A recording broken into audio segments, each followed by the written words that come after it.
नमस्कार दोस्तों। कुरुक्षेत्र का मैदान, जहाँ करोड़ों योद्धाओं ने धर्म और अधर्म के नाम पर युद्ध में भाग लिया और अपनी जान गंवा दी। इस महायुद्ध को महाभारत के नाम से जाना जाता है। श्री कृष्ण ने इस युद्ध से पहले ही अर्जुन से कहा था कि इन योद्धाओं को गौर से देख लो। ये इस युग के सबसे महान और सबसे पराक्रमी योद्धा हैं, जो इस युद्ध के बाद शायद ही देखने को मिलेंगे, और आने वाले युगों में ऐसे योद्धा फिर कभी जन्म नहीं लेंगे। भगवान श्री कृष्ण की इस बात से ही महाभारत के महायुद्ध की भयानकता का अंदाजा लगाया जा सकता है।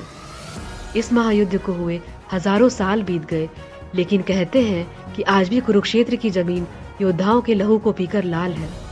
धर्म और अधर्म के इस युद्ध में धर्म की जीत के लिए कई महायोद्धाओं को छल पूर्वक और कईयों को युद्ध के नियम के विरुद्ध जाकर मार डाला गया, क्योंकि युद्ध का एक ही नियम होता है और वह है जीत। इसके लिए सारे नियम और लोकाचार भुला दिए जाते हैं। आज के इस वीडियो में मैं आपको ऐसे ही 5 महान योद्धाओं के बारे में बताऊंगी जिन्हें छल से मार दिया गया, और यदि इनकी मृत्यु नहीं होती तो पांडव कभी विजयी नहीं होते। इन महान योद्धाओं में सबसे पहले हैं भीष्म पितामह। महाभारत के महायुद्ध में सबसे बुजुर्ग और सभी योद्धाओं में सबसे श्रेष्ठ थे भीष्म पितामह। अपनी राजभक्ति के कारण उन्होंने कौरवों के साथ युद्ध में भाग लेने का निर्णय किया और पांडवों के विजयी होने में सबसे बड़े बाधक बन गए। इन्हें पराजित किए बिना महाभारत के युद्ध में पांडवों का विजयी होना असंभव था, क्योंकि भीष्म कौरवों के सेनापति के तौर पर उनकी ढाल बने हुए थे। 18 दिन तक चले इस युद्ध में भीष्म अकेले ही 10 दिनों तक पांडवों की सेना का संहार करते रहे। ऐसी स्थिति में भगवान श्री कृष्ण की सलाह से अर्जुन अपने रथ पर शिखंडी को लेकर आते हैं, जिनके बारे में कहा जाता है कि वह स्त्री से पुरुष रूप में परिवर्तित हुए थे। भीष्म शिखंडी को एक स्त्री मानते थे और इस रहस्य से पांडव परिचित थे। भीष्म के स्त्री पर शस्त्र नहीं उठाने की प्रतिज्ञा का लाभ उठाते हुए अर्जुन ने युद्ध के 10वें दिन शिखंडी को ढाल बनाकर भीष्म को बाणों से छलनी कर दिया, और भीष्म पितामह बाणों की शैया पर लेटे लेटे अंत तक युद्ध देखते रहे। दूसरे महान योद्धा थे गुरु द्रोणाचार्य। भीष्म के बाद कौरवों के सेनापति बने गुरु द्रोणाचार्य। वे कौरवों और पांडवों के गुरु थे।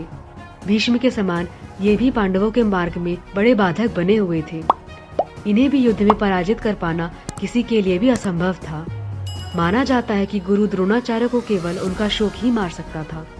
ऐसे में पांडवों ने गुरु द्रोणाचार्य के साथ एक छल किया। भीम ने अश्वत्थामा नाम के एक हाथी को मार दिया और गुरु के पास जाकर कहने लगे कि मैंने अश्वत्थामा का वध कर दिया। अश्वत्थामा गुरु द्रोणाचार्य के पुत्र का भी नाम था। भीम की इस बात पर गुरु को भरोसा नहीं था, इसीलिए उन्होंने धर्मराज युधिष्ठिर से पूछा कि क्या अश्वत्थामा मारा गया। इस पर युधिष्ठिर ने कहा, अश्वत्थामा मारा गया, लेकिन वह नर भी हो सकता है और हाथी भी। जब युधिष्ठिर यह कह रहे थे, उसी समय भगवान श्री कृष्ण ने शंखनाद कर दिया, जिससे गुरु द्रोणाचार्य बात को सही से सुन नहीं पाए और शोकाकुल होकर अपने अस्त्र शस्त्र रख दिए। मौके का फायदा उठाकर द्रौपदी के भाई धृष्टद्युम्न ने द्रोणाचार्य का वध कर दिया। तीसरे महान योद्धा थे कर्ण। कर्ण का वध भी अर्जुन ने छल से किया था। युद्ध के बीच एक श्राप के कारण कर्ण के रथ का पहिया भूमि में धंस गया। उसी समय निहत्थे कर्ण पर अर्जुन ने दिव्यास्त्र चला दिया। भगवान परशुराम के श्राप के कारण कर्ण उनके द्वारा सिखाई गई सारी विद्या भूल गए और अपनी रक्षा में असमर्थ होने के कारण वीरगति को प्राप्त हुए। चौथे महान योद्धा थे जयद्रथ। दुर्योधन के बहन के पति जयद्रथ के कारण अर्जुन के पुत्र अभिमन्यु का वध कौरवों ने मिलकर किया था। इससे क्रोधित होकर अर्जुन ने प्रतिज्ञा ले ली कि अगले दिन के युद्ध में सूर्यास्त तक वह जयद्रथ का वध कर देंगे, नहीं तो खुद अग्नि समाधि ले लेंगे। कौरवों की पूरी सेना उस दिन जयद्रथ की सुरक्षा में लग गई। ऐसे में अर्जुन के लिए जयद्रथ का वध कर पाना असंभव हो गया। ऐसी स्थिति में श्री कृष्ण ने एक चाल चली और उन्होंने सूर्य को अपनी माया से ढक दिया, जिससे अंधेरा छा गया। जयद्रथ ने यह समझा कि शाम हो चुकी है और वह स्वयं ही अर्जुन के सामने आ गया। श्री कृष्ण तो यही चाहते थे।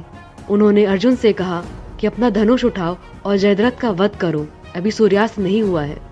कृष्ण के इतना कहते ही सूर्यदेव फिर से प्रकट हो गए। अर्जुन ने एक पल भी देरी न करते हुए जयद्रथ का वध कर दिया। महाभारत के युद्ध का अंतिम महायोद्धा जिसका वध छल पूर्वक हुआ था, वह है दुर्योधन, जिसे महाभारत का खलनायक भी माना जाता है। दुर्योधन और भीम के बीच गदा युद्ध हुआ। इस युद्ध में गदा का प्रहार केवल कमर के ऊपर करने का नियम था, लेकिन भीम ने कृष्ण के संकेत पर दुर्योधन के कमर के नीचे वार करना शुरू कर दिया, क्योंकि दुर्योधन का शरीर का ऊपरी भाग गांधारी ने वज्र का बना दिया था। इस तरह छल पूर्वक दुर्योधन का भी अंत कर दिया गया। आप सभी को हमारी ये वीडियो कैसी लगी, ये कमेंट करके जरूर बताएं।